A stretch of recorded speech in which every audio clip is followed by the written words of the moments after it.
Hello, my Aloha tribe, and welcome to the Aloha Perspective. Happy Monday. It's Monday.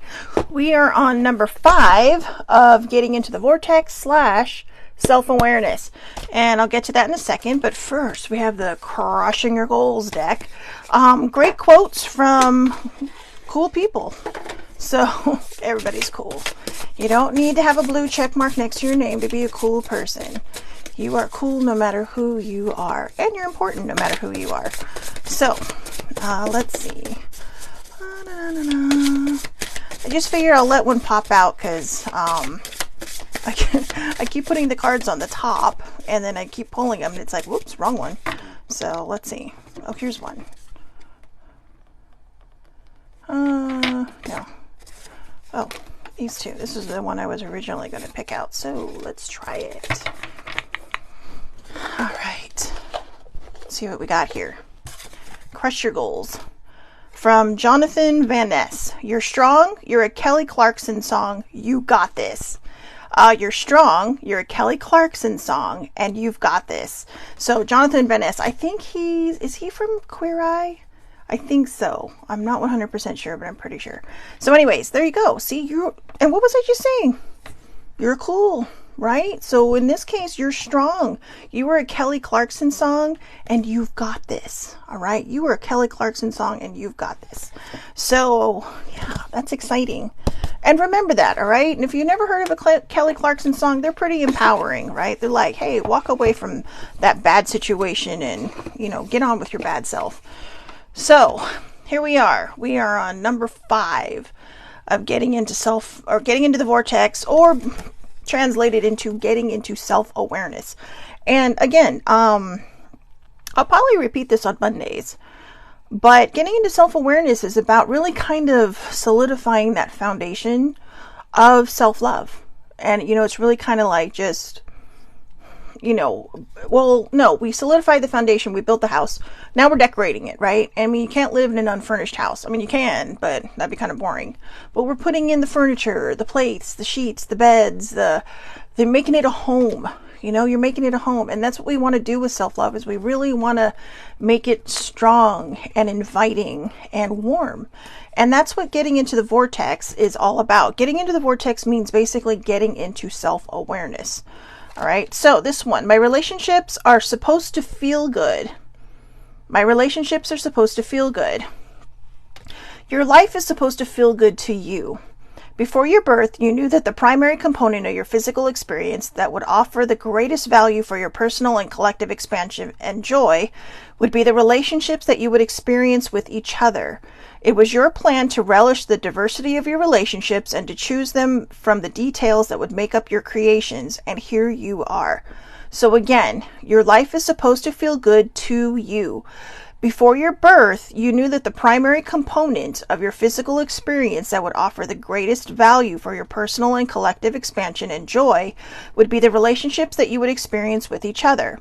It was your plan to relish the diversity of your relationships and to choose from them the details that would make up your creations. And here you are.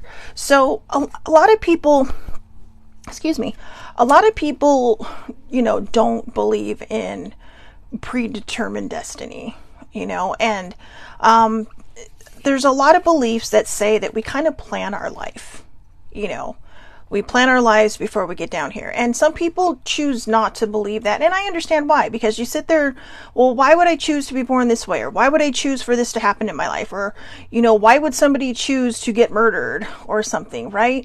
And we don't know what it is. It could, if you do believe in predestination, or I think that's what it's called, then, there might be a reason that you might be choosing something bad. There may be someone you're trying to stop, and you might be the person that gets them caught. There's a whole lot of different reasons. I mean, you could go on probably for days trying to come up with it. But removing all the bad stuff and just kind of, imagine yourself starting from scratch, being born. You might be sitting up wherever it is that you believe you might be sitting, or where you go when you pass on, and saying, well, I have a lot of lessons to learn, so maybe I'm going to add a bit of this and a bit of that. It's almost like making a soup, right? I mean, you put all these different ingredients in, and that's what relationships are about. You put all these different ingredients in and you hope for the best, but you don't want it to just be, something simple, right? Like I was watching, the Great British Bake Off during pastry week, and I haven't seen Fridays yet, but I know we get ours a couple days after the UK. But I was watching Pastry Week, and they have this one guy who's this fabulous baker, and they were supposed to be making these things, and all he did was strawberries and cream. Now, to me, that's great, but it was a bit vanilla for the judges. It's like, well, but this is so simple. You have this creativity and this talent and this flair for doing all kinds of things, but you went kind of safe. And, so maybe what you could add, say you're living that strawberries and cream kind of life, just, rather simple, nothing out of the ordinary. Well, add some chocolate sprinkles, right? Or maybe add some chocolate flavoring, add a cup of coffee or an espresso to it. Just add to your life. And we can do that. Sometimes it's predetermined, sometimes it's not. And like I said, that's up to you if you choose predetermined. You don't have to choose predetermined. You don't have to fit into that mind belief or that mindset. But there are a lot of people that do. And so what I like about this is it's basically saying that the relationships we choose, we choose the diversity because we like the spice of life, right? We like we like the diversity. You like the differences in all your friends. I mean, really kind of look at your friends and think, are they really all that alike? Or, do I have a very diverse group of friends? I have a very diverse group of friends. And I'm grateful for that. There's some that are very much alike, but, in the whole expanse of my friendship universe, I know a lot of different people, a lot of different types of people, a lot of people from all different types of life. From all different religions. So, and I mean, I just say that because it's diversity, right? I mean, I know people who, have come from all different sorts of set beliefs. Or maybe their beliefs just kind of jump from here to there until they land on something. But that's what we mean by diversity and having diversity in relationships. It keeps everything alive, right? It keeps that excitement and that joy and that that mystery about everything alive. You don't always have to know people that love exactly everything you do. I mean, there's a lot of friends that I've met along the way, and I used to when I was younger and growing up, a lot of my friends and I were all the same. And that was fine and dandy. I mean, that's great because you're growing up, you all have something in common. But then as I got older, I was kind of like, I started meeting different people. When you're an adult, you're going in different directions. You're in every direction, really. And I started meeting people and I had different experiences with them. I had new experiences with them. Things that I probably would have never tried in my own life. Because they weren't things I thought about or they weren't things I was sure I would enjoy. But when you're in a group of people and you're like, well, okay, let's go do this. And you just follow along. And then, you might be thinking in your head, being the one person complaining in your mind, not out loud, but in your head, and then be the one that enjoys it the most, right? I mean, how many times has that happened to us? That happens to me all the time. It's like, I don't want to go. I don't want to go. I don't want to go. And then, I get convinced to go and it's like, oh my God, that was amazing. That was so much fun. I had a great time. And there have been times when I've enjoyed it more than everybody else, and I was the I was the most resistant, I should say. So, I'm going to read this one last time. So my relationships are supposed to feel good. Your life is supposed to feel good to you. Before your birth, you knew that the primary component of your physical experience that would offer the greatest value for your personal and collective expansion and joy would be the relationships that you would experience with each other. It was your plan to relish the diversity of your relationships and to choose from them the details that would make up your creations. And here you are. Now, also, one last thing. Your life is supposed to feel good to you. Your relationships are supposed to feel good to you. If they don't feel good to you, you need to rethink them. Okay? Simply put, if they do not feel good to you, you need to rethink them. Because they may not be adding to your life. But that doesn't mean that they didn't. It is just showing you what you don't want in your life, what you don't need in your life.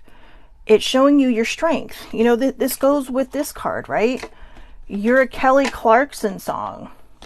You are strong, right? You're strong. You're a Kelly Clarkson song. You've got this. They kind of go together. It takes strength to know what you deserve in your life. And it takes strength to move away from that which does not serve any purpose in your life. Those toxic relationships, those negative relationships. You don't owe anybody anything. Okay? If somebody does not bring anything good to your life, you don't owe them anything. You have every right to move forward and move on. Because, you know, sometimes that might be their lesson. If you believe in predetermination or predestination or predestinate, whatever it is. I cannot think of what the term is right now. But, you know, you're probably saying, why didn't you look it up? I don't look at these cards ahead of time because I really want them to be a surprise along with you. So, I know I probably should, but I like kind of just winging it because, you know, a lot of times that's where we learn the most. When your mind just starts going and going and going, you're like, oh, okay. But yeah, you, even if, you know, the predetermination before you came here, right? If you do believe in that, you may have been the person that is intended to walk away from this person so they can learn that lesson. You know, we never want to hurt anybody. And that doesn't mean that you stop caring about somebody. It just means that you have to keep yourself safe. You have to protect yourself. You have to do what's best for you. Sorry, that was driving me nuts. You have to do what's best for you. Because when you do what's best for you and you keep yourself in a good place, it allows you the room to be good to others. You know, not this tiring fake it till you make it kind of deal. It gives you the wiggle room to be good to others, to be a good person to other people, to be a good friend, to be a good partner, to be a good coworker, to be a good parent or child to somebody else. You know, just because you're not storing all this sad stuff inside of you. You're walking away from the negativity. So remember, the most important part of this card is my relationships are supposed to feel good and your life is supposed to feel good to you. All right. So I hope everybody has a wonderful, wonderful day.